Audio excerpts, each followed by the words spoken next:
Soy Fernando Díaz Villanueva, hoy es 20 de mayo de 2021 y esto es La Contracrónica.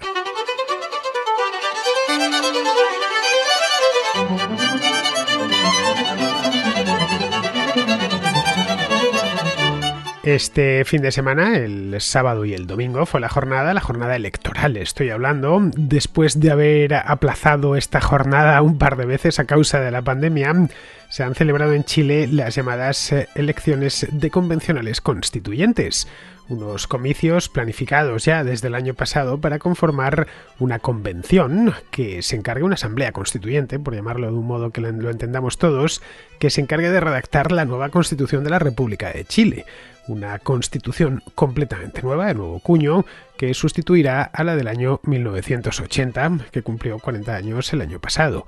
Estas elecciones, al igual que el plebiscito, que se celebró en octubre del año pasado, en 2020, son una consecuencia directa de las grandes movilizaciones callejeras que pusieron al país y al gobierno de Sebastián Piñera en jaque, pues de esto hace ya año y medio, a finales justo del año 2019. Las elecciones constituyentes han arrojado unos resultados muy negativos para la derecha chilena, que ha visto cómo las coaliciones de izquierda, especialmente de la izquierda más radical y los independientes, le han superado ampliamente en escaños. Chile Vamos, que es la coalición de centro-derecha que gobierna actualmente, es la coalición de Piñera, ha obtenido tan solo 37 de los 155 escaños que se estaban repartiendo. Al centro-izquierda, que durante décadas se concentró en lo que en Chile denominan concertación, le fue aún peor. La llamada lista del pueblo solo sumó 26 escaños, es decir, muchos menos que Chile Vamos. Muchos menos que Chile Vamos y dos menos que la izquierda, agrupada en torno al Partido Comunista, en una coalición denominada Apruebo Dignidad. El resto de la asamblea se lo han repartido entre pequeños partidos y muchos independientes que en cierto modo han sido los grandes protagonistas de estas elecciones, al menos a efectos mediáticos. A partir de aquí, la Asamblea Constituyente tendrá entre 9 meses y un año para dar forma a la nueva Constitución. Habida cuenta de la correlación de fuerzas que han quedado en esta asamblea, en esta convención, es fácil imaginar qué sesgo adquirirá la Carta Magna que salga de ella.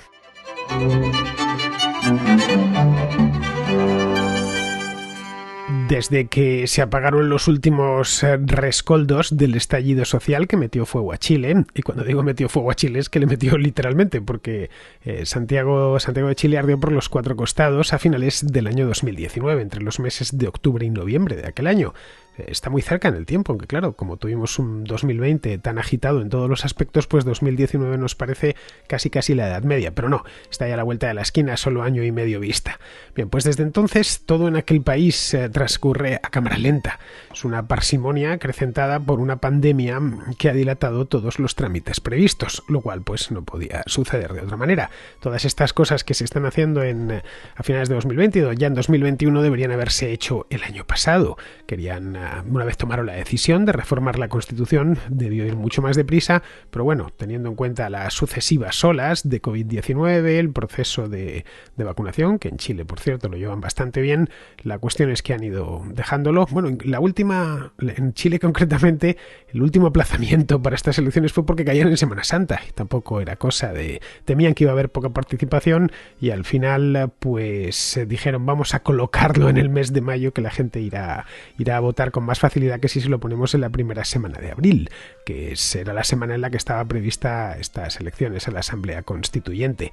Tampoco es que la participación haya sido pues para tirar cohetes, los chilenos no han estado demasiado motivados por este tema, pero bueno, el hecho es que al final han ido a las urnas, han decidido quiénes son los que escribirán, los que redactarán la nueva Constitución chilena, y con esos bueyes son con los que tenemos que arar. Es decir, sobre estos mismos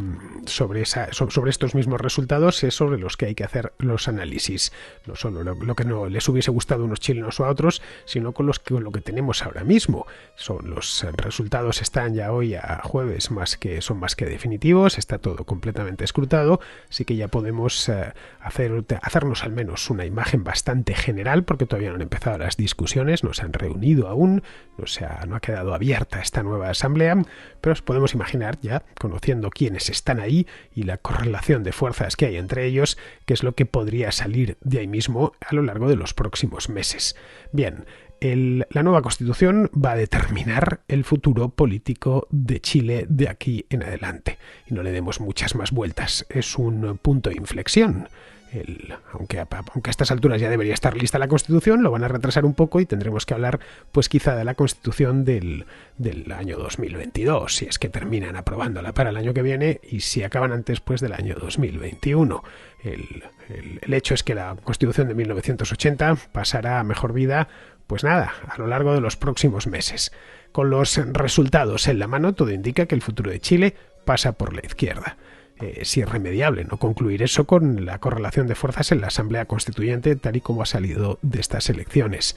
Como os decía antes, la coalición del presidente, se llamaba Vamos por Chile, consiguió por los pelos superar el 20% de los votos. Tengo aquí los resultados delante.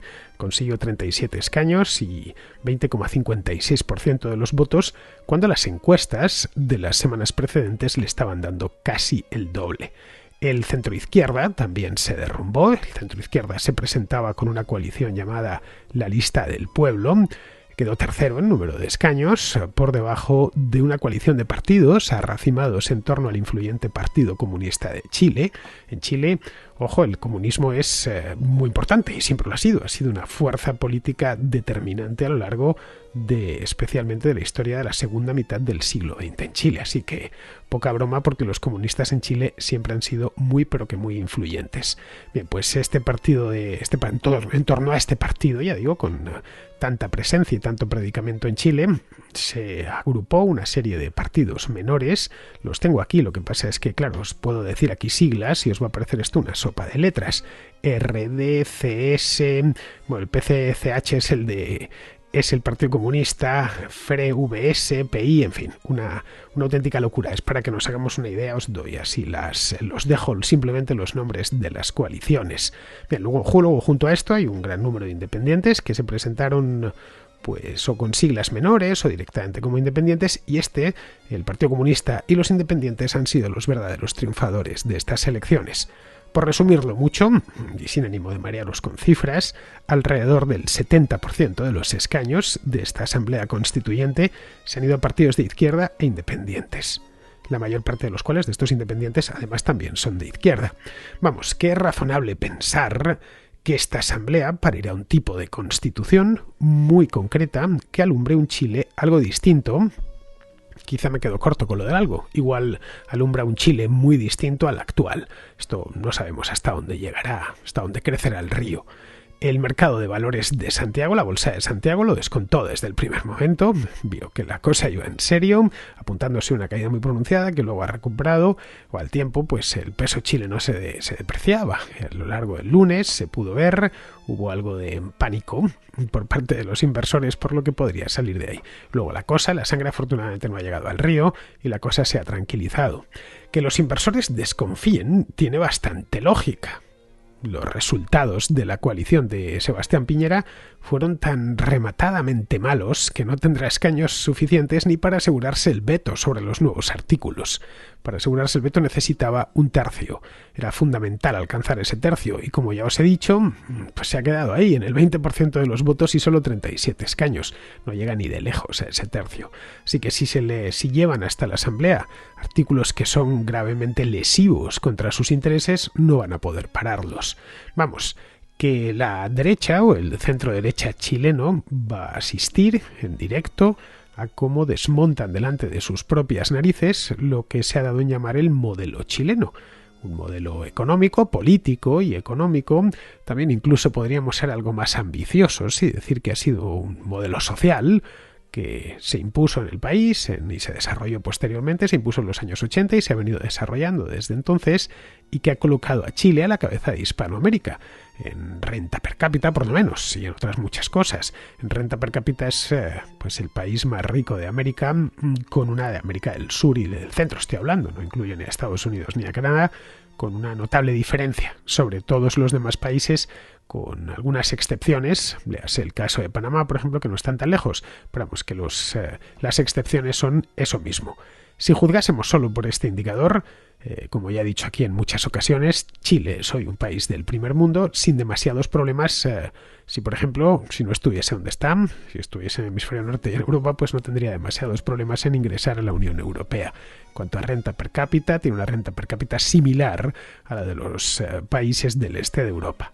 Bien, aparte de cobre, que es su principal producto de exportación, Chile ha exportado este modelo socioeconómico político a muchísimos lugares del mundo, especialmente de América, durante las últimas 3 décadas. No es cierto que no en su integridad, nadie ha copiado el modelo chileno tal cual, pero en diferentes momentos sí se han ido aplicando medidas económicas típicamente chilenas en países vecinos. Países como Perú o incluso Argentina, bueno, incluso en otros más lejanos, el caso de Colombia o de México. Chile durante muchos años ha sido la tierra de promisión de los liberales hispanoamericanos, que, claro, de su favor esgrimían una serie de datos macro que eran envidiables. Bueno, y lo más importante de todo, no solo era una cuestión de datos macro, el milagro chileno, que también se le denominaba así, era el paradigma de la estabilidad política. Los chilenos habían conseguido salir de la dictadura a principios de los años 90 y en los últimos 30 años ha habido un turno tranquilo y pacífico entre distintos gobiernos sin que el país tuviese que ni sentir el miedo de que se fuesen a producir golpes de Estado y sin que hubiese grandes problemas de huelgas o de inestabilidad sindical. Vamos, que desde 1990 Chile ha sido, en buena medida, socialmente al menos, un remanso de paz. Si nos vamos un poquitín antes, en los últimos 40 años, incluyendo los años 80, que es cuando se empezaron a aplicar estas reformas, Chile ha conseguido, por hacer balance estoy hablando, que creo que ha llegado el momento de hacerlo, ha conseguido lo que parecía imposible, al menos en Sudamérica o en Hispanoamérica, por incluir también al Caribe y a los países centroamericanos. Y no hablamos solo de renta per cápita, que puede ser un indicador engañoso. En los últimos 40 años, la pobreza en Chile ha pasado del 60% al 8%, la movilidad social ha aumentado, hasta situarse en niveles similares a los de muchos países europeos. Incluso coeficientes como el coeficiente Gini, que es un indicador muy famoso que mide la desigualdad, ha mejorado de manera significativa. Otro de los datos que también se utilizan para defender el modelo chileno es el índice de desarrollo humano, que es, con diferencia también, el mayor, o el mejor, podríamos decirlo así, de toda Hispanoamérica. Todo esto, insisto, dentro de la que seguramente sea la mejor democracia de todo el continente, si exceptuamos a Canadá y a los Estados Unidos. En Chile la justicia es independiente, habrá algún caso y alguna queja, pero en líneas generales es independiente. El Banco Central tiene plena autonomía y también es independiente. La institucionalidad a estas alturas está bien consolidada y lo más importante de todo, y algo que hoy a los chilenos de nuestro tiempo les puede parecer normal, pero los de hace 50 años no se lo parecía en absoluto, el ejército es plenamente leal al orden constitucional.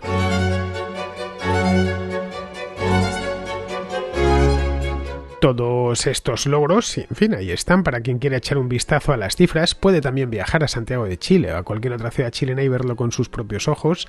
Las ciudades chilenas son las más prósperas de Sudamérica en todos los aspectos, desde los modelos de automóviles que uno ve por la calle hasta la residencia media del chileno, pues es indiscutible mejor que la residencia media del boliviano o del peruano.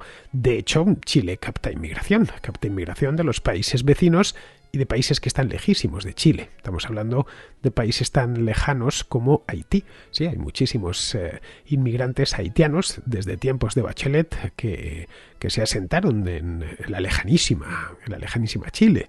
Bien, pues todo esto no sirvió para evitar que a finales de 2019 se produjese un estallido social de grandísimas dimensiones. Un estallido social que yo le estuve dando cobertura desde la Contracrónica, hice varios programas en aquel momento, más o menos le he dado seguimiento a la situación de Chile desde entonces, los diferentes, a pesar de que entró en cámara lenta, he procurado mantener el ojo siempre puesto allí para ver cómo iba evolucionando esto. Bien, pues si volvemos la mirada sobre el mes de octubre de 2019, una de las cosas que llaman la atención y más visto ahora con la distancia es que aquello empezó como una simple manifestación estudiantil, por una cuestión menor, por el aumento del precio del metro de Santiago. Pero nada, eso muy pronto escaló y se extendió por todo el país. Las protestas, a la vuelta de 3 días ya no solo había estudiantes, sino gente de todo tipo. Los manifestantes no se dolían ya por el precio del billete del metro de Santiago, que supongo que también, pero claro, eso había quedado ya opacado y nadie hablaba del tema. Los manifestantes se dolían por no poder llegar a fin de mes y se quejaban por la desigualdad, la insuficiencia de las pensiones, que en Chile están capitalizadas, y la falta de financiación estatal, por lo menos financiación adecuada, en aspectos como la sanidad o la educación públicas. Bien, las protestas, no hace falta que escarbemos mucho en la memoria porque están muy cercanas en el tiempo, se mantuvieron en lo más alto de la agenda informativa, por lo menos en La Española tuvieron muchísima presencia durante semanas, desde luego todo el mes de octubre y buena parte del mes de noviembre de aquel año. No tanto por las demandas de los manifestantes, que a fin de cuentas vayamos al país que vayamos, todos se van a quejar de que no ganan lo suficiente, de que hay mucha desigualdad o de que la pensión no les alcanza o bueno, que no se invierte suficiente en educación o en sanidad, sino por los incendios que algunos manifestantes, los más radicales, provocaron en estaciones del metro de Santiago, autobuses, se produjeron algunos saqueos, en fin, fue algo minoritario, pero desde luego muy vistoso y muy televisable. Bien, en ese punto, de nuevo vamos a recordar, yo desde luego lo recuerdo perfectamente, ver a Sebastián Piñera era ver a un auténtico poema andante. El hombre no sabía muy bien lo que hacer. Se quedó durante varias semanas bloqueado completamente, pues bloqueado como un zorro cruzando de noche una carretera. El presidente Piñera, que había sido elegido poco antes, un par de años antes solo, había sido elegido por segunda vez en el año 2017, había sido elegido con una amplia mayoría, hablo de memoria, pero creo que ganó por algo así como 10 puntos, el 56 frente al 46% de los votos, pero bueno, quería ser en aquel momento, se le veía preocupado, y más en la situación en la que estaba Santiago, con la ciudad completamente levantada, quería ser proactivo, quería mostrar al país que era una persona que escuchaba las súplicas de sus propios ciudadanos. Los manifestantes, no todos, de hecho una minoría era los que estaban mostrándose violentos en la calle, la minoría que captó la atención de las televisiones obviamente, pero hubo muchas manifestaciones pacíficas y quería mostrar que estaba escuchando a esos chilenos también. Los manifestantes pedían, entre otras muchas cosas, porque al final la cosa fue a más conforme pasaban los días, pedían una nueva constitución, ya que la actual, que fue promulgada, como os decía antes, en 1980, cuando gobernaba Augusto Pinochet, consideraban que era heredera directa de una dictadura. Venían a decir que, claro, no podía ser que después de 40 años Chile siguiese, un Chile ya plenamente democrático, siguiese rigiéndose por una constitución dictatorial. Bien, era cierto parcialmente eso. Es verdad que la Constitución chilena actual es del año 1980 y que se redactó y aprobó en tiempos de Augusto Pinochet, pero también es cierto que, a pesar de sus orígenes, esa Constitución de Pinochet, la original de esa Constitución, poco queda. Esa Constitución ha demostrado gran flexibilidad. Como os contaba aquí hace ya cosa de un año y pico, aparte de permitir el turno pacífico en el poder de partidos de distinto signo político, tanto de izquierda como de derecha, desde el año 1980 es una constitución que se ha reformado en más de 50 ocasiones, creo que 52 en concreto. Pero bueno, esta constitución venía manchada de origen y a eso se agarraba continuamente la izquierda chilena. A diferencia de la Constitución española de 1978, como vemos es muy cercana en el tiempo, la Constitución del 78 en España surgió de un gran consenso nacional tras la muerte de Franco, luego ya fue ya fue sometida a referéndum en ese mismo año, a finales del 78, y quedó aprobada. Y así hasta el momento. Apenas ha tenido reformas la española, entre otras cosas porque tampoco han hecho falta. Se han hecho un par de reformas muy cosméticas, asuntos muy menores. Desde luego no se ha reformado nada sustantivo en la Constitución española. En el caso de Chile, el original de esa Constitución se había redactado y aprobado, como os decía antes, en mitad de una dictadura. Y cuando digo en mitad, es en mitad.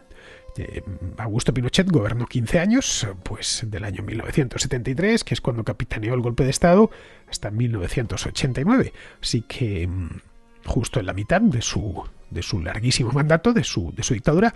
Ojo, no fue una dictadura tan larga como la de Franco. Franco estuvo casi 40 años, pero bueno, justo en la mitad es cuando salió adelante esta Constitución. No sé, es algo así como si Franco hubiese dejado una Constitución ya hecha en 1965, pongamos por caso, 10 años antes de morir, y desde entonces, pues en España nos hubiésemos limitado a reformarla una y otra vez para ir adaptándola a las nuevas necesidades. Bien, de ser así, o de haber sido así, no es el caso, pero de haber sido así, seguramente hubiéramos tenido el mismo problema. Es decir, unos años más tarde hubiera habido gente que dije, es más, voy un poquito más lejos. Hay gente en España que dice que la Constitución del 78 es franquista, a pesar de que se hizo después de la muerte de Franco y en su redacción participaron todos los partidos, incluido también el Partido Comunista. Pero bueno, eso es harina de otro costal. Bien, lo de cambiar la Constitución en Chile no era cosa del año 2019. Eso era un debate abierto y continuo en la política chilena desde hace ya años. Michelle Bachelet, que es la presidenta que estaba antes de Piñera, ya trató en su momento de abrir un proceso constituyente. Esto fue, si mal no recuerdo, en el año 2015. Hablo de memoria, los auditores chilenos me corrijan, pero creo que fue en 2015. Pero vamos, en aquel entonces simplemente no le salió. El fruto, pues debió suceder que no estaba maduro todavía. Lo que sí pudo hacer Bachelet durante su segundo mandato fue implementar una serie de medidas económicas intervencionistas, y ahí están para quien quiera consultarlas, que combinadas con el enfriamiento general en el mercado internacional de las materias primas, congeló el crecimiento chileno, que había sido durante los años anteriores alucinante, incluso en los años de crisis. El PIB chileno pasó de crecer a ritmos superiores al 5% a derrumbarse por debajo del 2% durante los años de Bachelet, durante el segundo mandato de Bachelet. Bien, esto condujo a que, si descontamos la inflación y el crecimiento demográfico, los salarios reales en 2019 se habían estancado. Es decir, que esos manifestantes en buena medida tenían razón. Ganaban menos de lo que, o por lo menos los incrementos salariales que ellos esperaban, o de poder adquisitivo al menos que ellos esperaban, no se habían producido. La victoria de Piñera en las elecciones de 2017 se debió en buena medida a esa atonía económica. Cuando traté esas elecciones, ya va para 4 años, una de las razones que explicó la victoria de este hombre fue esa. Prometió a los chilenos volver a los buenos tiempos. Es decir, prometió regresar al Chile que había asombrado al mundo unos años antes. El mismo que él había presidido en su primer mandato entre 2010 y 2014, encadenando crecimientos sorprendentemente altos, ojo, en medio de los cascotes de la crisis económica internacional de principios de la década pasada. Pero la segunda entrega de Piñera no fue tan mágica como la primera, no está siendo tan mágica como la primera, todo lo contrario. La economía pareció repuntar levemente en 2018, se fue a un 3% de crecimiento, pero luego volvió a sumergirse en 2019. Fue el año de las protestas, que han terminado dando al traste con todo. Lo que ha venido después es aún peor. La pandemia ha provocado una caída del PIB muy acusada y que algunos fantasmas, como el de la pobreza, regresen a las ciudades chilenas. Vamos, un cóctel perfecto para que la izquierda chilena, que se ha contado siempre entre las más radicales del continente, recupere la iniciativa. De su lado está también pues la legitimidad de las protestas, que muchos en Chile toman ya como una suerte de movimiento fundacional de una nueva república que ponga punto final ya definitivo al pinochetismo. La nueva Asamblea Constituyente podrá hacer esto realidad. Aunque bueno, está por ver la profundidad de las reformas, hasta dónde llega. Se teme por ejemplo, por la proverbial autonomía de la banca central en Chile, que ha dado al peso chileno una prodigiosa estabilidad, alejando durante 4 décadas la temida inflación, que fue una de las razones que condujo al golpe del 73, no olvidemos. Es posible que lo consigan, porque la inflación está ya prácticamente olvidada en Chile. Lo que parece inevitable es que la nueva Constitución desmonte los consensos en torno al libre mercado, los bajos impuestos y el fomento a la iniciativa privada, que han hecho del país el refugio sudamericano de empresas y de inversores.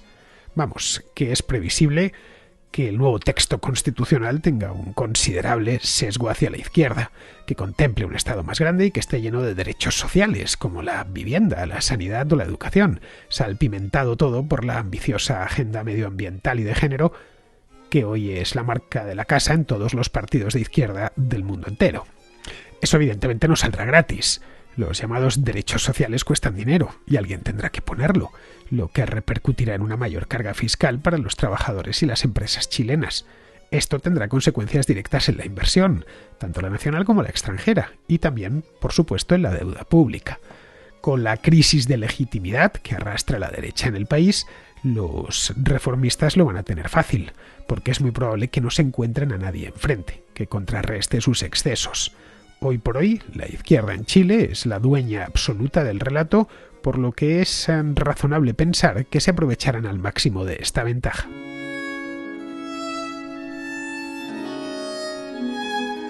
Vamos con la contrarréplica. Empezamos con Miguel Ángel, que nos habla de la caída de Bitcoin, de la caída del precio de Bitcoin a lo largo de los últimos días. Mira, quería hacerte una reflexión sobre, ahora estaba viendo la cotización de Bitcoin, veo que está alrededor de los $40, cuando estuvo hace nada, unas semanas a 66.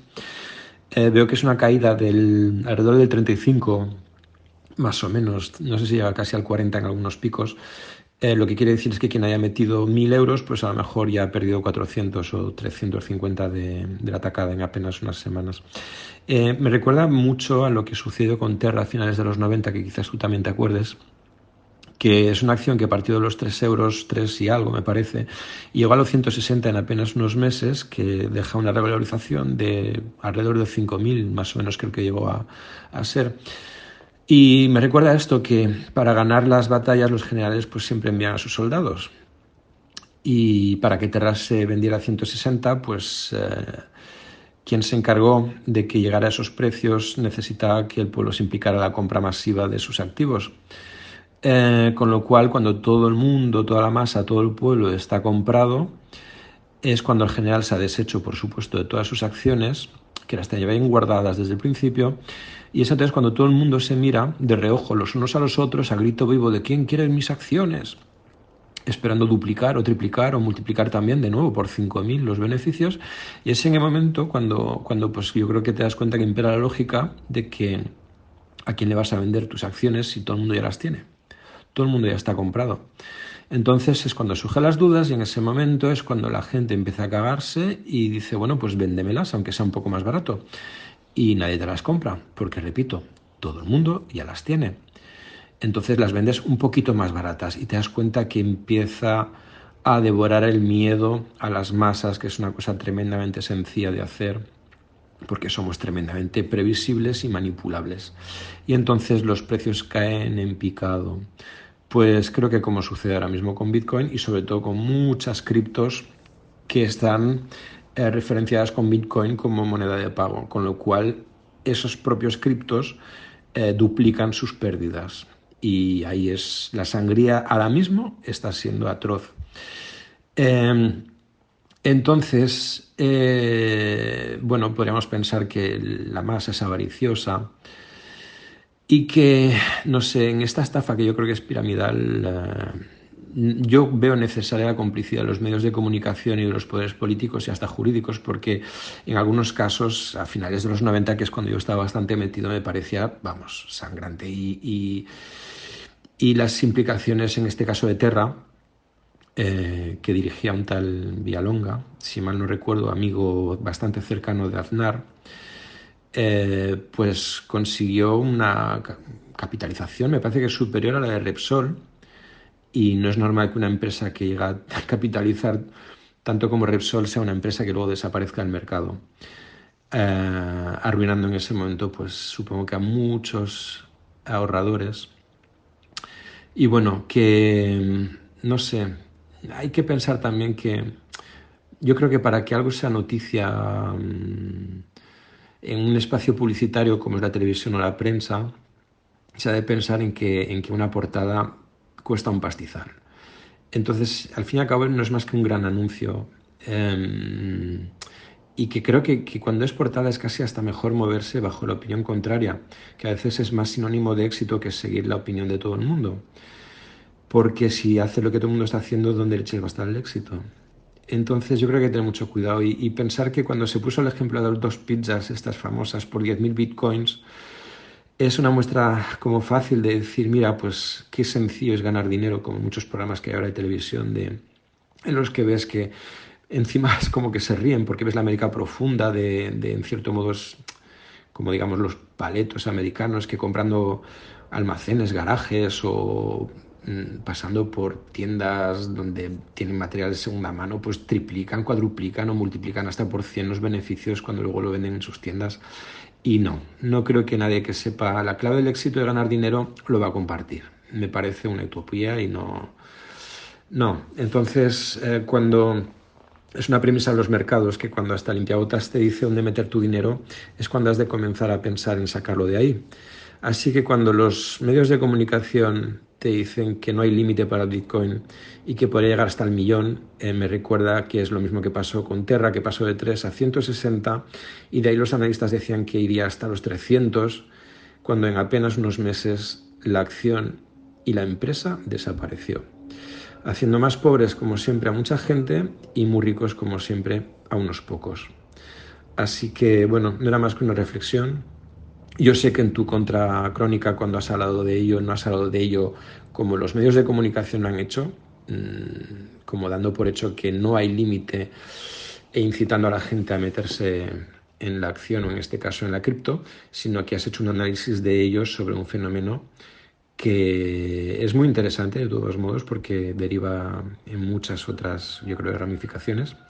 Es curioso, Miguel Ángel, pero la semana pasada hice una referencia momentánea al Bitcoin cuando hablaba del dinero digital y dije que bien, que estaba, creo que era $56.000 y dije, bueno, puede irse a los 60.000 o bajar a los 40.000 y mira, ha bajado a los 40.000. Pero bueno, si algo ha caracterizado al Bitcoin desde su nacimiento ha sido la volatilidad. Su precio ha dado grandes bandazos. Claro, también es cierto que si miramos la tendencia es hacia arriba. Caray, $40.000 son muchos dólares. Hace solo un año estaba a menos de 10.000, en mayo del año pasado. Y recuerda que cuando subió de los 40.000 a principios de febrero nos sorprendió a todos, por lo menos me sorprendió mucho a mí. Así que ya sabes lo que te juegas con esto, que suba de golpe o que tenga una gran caída. Es una corrección brutal, desde luego. Están mirando el gráfico. A ver, me recuerda un poco la de 2017-2018, cuando pasó de los... creo que estaba a $13.000 antes de las navidades de 2017. A partir de ahí se empezó a despeñar y un año más tarde ya estaba a 3.000. Luego ya fue remontando. Vamos, que no es la primera vez que sucede. Lo único, claro, que ahora las caídas son más llamativas, porque hablamos de mucho dinero, que ahí empieza a haber muchos ceros por detrás. En este caso del Bitcoin, lo que está demostrando es que esta moneda tiene una sensibilidad extrema a lo que Elon Musk diga en Twitter. Al final resulta que es independiente de los bancos centrales, pero no tanto de un simple empresario tuitero, a quien muchos adoran. Lo de Terra, que recuerdo perfectamente porque sucedió cuando yo empezaba mi carrera como periodista, creo que fue algo distinto, ¿eh? En aquel momento Internet era la gran promesa y, bueno, en Estados Unidos se habían hecho grandes fortunas entre los años 97 y 99. Así que se trataba de revivir aquello aquí, en España. Se juntó también que estaba Telefónica. Caray, estaba Telefónica detrás, Terra era de Telefónica, y eso a muchos españoles les daba garantías. Telefónica era una institución, acababa de dejar el monopolio atrás y los españoles confiaban ciegamente en su solidez. Luego, respecto a los consejos de inversión, habrá un método infalible, ¿eh? Cuando alguien te venga con la murga de que inviertas en esto o en lo otro, hay que decirle, vale, perfecto. Ahora me enseñas tu cartera de inversión y así puedo comprobar que es realmente bueno lo que me aconsejas. Es muy fácil hacer apuestas con el dinero de los demás, ¿eh? Algo más difícil es hacerlas con el dinero propio. Los inversores de éxito rara vez dan consejos de inversión, a no ser que se trate de alguien muy cercano. Claro, como es lógico, no van a descubrir sus cartas, diría muy poco a su favor. Bien, seguimos con Israel de Vigo, que nos habla del tema este de Ceuta y las televisiones. Y me gustaría comentar la cobertura que han hecho nuestras televisiones de los acontecimientos en Ceuta. Hay varias ideas o varios puntos a destacar. El primero, que se intentó ignorar. bueno, parecía una movida más de estas que periódicamente se producen en la frontera. Y solo pues cuando los vídeos que las televisiones se negaban a emitir, pues de bandas recorriendo a placer las calles de Ceuta, pues empezaron a difundirse por redes sociales, solo entonces, cuando ya era imposible ponerle puertas al campo, empezamos a ver imágenes. Otro segundo punto es que las televisiones nos cuentan que esto en ningún momento es una agresión de Marruecos, sino más bien un problema humanitario, de la inmigración, de cómo está la gente malamente, y que no tiene pues ninguna repercusión política. Y en tercer lugar, el recibimiento que un grupo de ciudadanos pues le dedicó a Pedro Sánchez, que fue de todo menos cariñoso, bueno, pues nos lo van a presentar como grupos de ultraderecha o bandas que se dedican a perseguir al presidente, igual que se han dedicado a perseguir, pues no sé, a Pablo Iglesias, ¿no? Porque esto del jarabe democrático evidentemente solamente tiene una dirección. De esos recibimientos que tiene Pedro Sánchez, o el de Ceuta concretamente, me gustaría llamar la atención sobre el hecho de que la gente que estaba allí reunida, que yo creo que son grupos de ciudadanos espontáneos, no son bandas como Pirracas y sus amigos, que se dedican a perseguir a políticos de centro o de derechas, digo que estos ciudadanos iban contra Pedro Sánchez, porque si nos fijamos en las imágenes, los policías no están con equipo antidisturbio, están con sus gorras de servicio y poco más. Porque la gente en ningún momento la toma con la policía. De hecho, se ve como a algunas personas se le pone un policía delante y solo por no molestar al policía se quedan con las ganas de ir allí a porrar el coche a Pedro Sánchez. Es decir, es un fenómeno completamente distinto al de la violencia organizada por la extrema izquierda. Y que ya digo, las televisiones se encargarán pues, de pintarnos con las tintas más negros. Pero bueno, si hacemos un paralelismo histórico, si en noviembre del 42 ya la guerra giró contra la Alemania nazi, pues en mayo del 2021 me parece a mí que lo de Pedro Sánchez pues ya está empezando a ver su final. Bueno, Israel, es que las primeras horas de lo de Ceuta, básicamente el lunes por la tarde, fueron un espectáculo en televisión. Parecía que les costaba darlo. Temían que si se ponían a hablar del tema alguien les llamase racistas o de ultraderecha. Y a ver, una cosa es ser un pesado con el tema de la inmigración, que los hay, que no hablan de otra cosa, y otra distinta pues es hablar, comentar y analizar un problema que tienes delante de tus narices. Luego, cuando en las teles, cuando ya vieron que no podían seguir a otra cosa, pues se pusieron con ello, pero a tope. Ya sabes, que empezaron a no hablar de otro tema. Pero ahora sí, con la idea de apuntalar el relato del gobierno, de que eso era una crisis migratoria de pobres subsaharianos que huyen del hambre y de la guerra en el Sahel, tratando de llegar a Europa. Y claro, no tenía nada de eso, no había más que ver las imágenes de subsaharianos, no tenían nada, eran suprasaharianos, bueno, tan suprasaharianos que básicamente eran marroquíes de los pueblos que hay junto a Ceuta, a quienes las autoridades pues animaron a cruzar la frontera por los espigones de las playas con intención de crear una crisis de primera magnitud dentro de Ceuta y castigar al gobierno español por haber atendido al tipo al Brahim Gali, del Frente Polisario en un hospital de Logroño. Pues bien, algo tan sencillo, a la vista de cualquiera, les costaba decirlo, porque claro, podía molestar en Moncloa, y en las televisiones se cuidan muy mucho de ofender a Iván Redondo, que está muy pendiente de estos temas. No vaya a ser que en el próximo reparto de subvenciones se queden sin su parte. En fin, ¿qué te voy a contar que no sepas, Israel? El espectáculo habitual desde hace un año. Cero novedades. Por suerte la gente lleva unas cámaras en sus teléfonos y pudimos verlo todo en directo. Seguimos con Daniel, que está en Zúrich y nos habla también del asalto a Ceuta, pero es a cuenta del programa que hice ayer con Óscar Elia Mañú, pero eso sí, enlazándolo con los problemas que tiene la defensa en España. Mando esta contrarréplica en coalición con la última contracrónica que se ha hecho con Óscar, el profesor, espero que no le importe que le tutee, y sobre Marruecos. Y la verdad que me ha parecido muy interesante. Para ayudar a los contraescuchas, para darles un poco más de perspectiva sobre lo que ha explicado el profesor, en concreto sobre claro, lo de la isla de Perejil y tal, que ya hoy en día por la capacidad militar marroquí pues no sería lo mismo que lo que se hizo hace unos años. Es que también hay que sumar a esto la degradación que ha sufrido el ejército español o las capacidades de España, ¿no? Y voy a poner un pequeño ejemplo, creo que puede ser bastante bastante aclarador. España teniendo más de 7.000 kilómetros de costa, ¿de acuerdo? A día de hoy sí, están por ahí que están los P-3 Orión, ¿vale? Que es un avión para vigilancia marítima y antisubmarina. Se supone que están en servicio, pero vamos, que eso no vale ni casi ni para volar, ¿de acuerdo? Y guardamos nuestras costas con un pequeño avión de apenas 20 metros de largo, bimotor de hélice, ¿de acuerdo? Que apenas puede llegar a las Canarias. Eso quiere decir que si hay que asegurar lo que es el tránsito marítimo entre la península y las Canarias, pues la verdad con este avión no se puede garantizar, porque claro, tiene que llegar a la zona y después, una vez que está en la zona, pues tiene que ir patrullando. Y teniendo en cuenta que tiene solamente una autonomía de 1.700 kilómetros, pues ya me dirás tú cómo puede hacer esto. Para que la gente se haga una idea, el Estado alemán ha adquirido 5 P-8 Poseidón, ¿de acuerdo?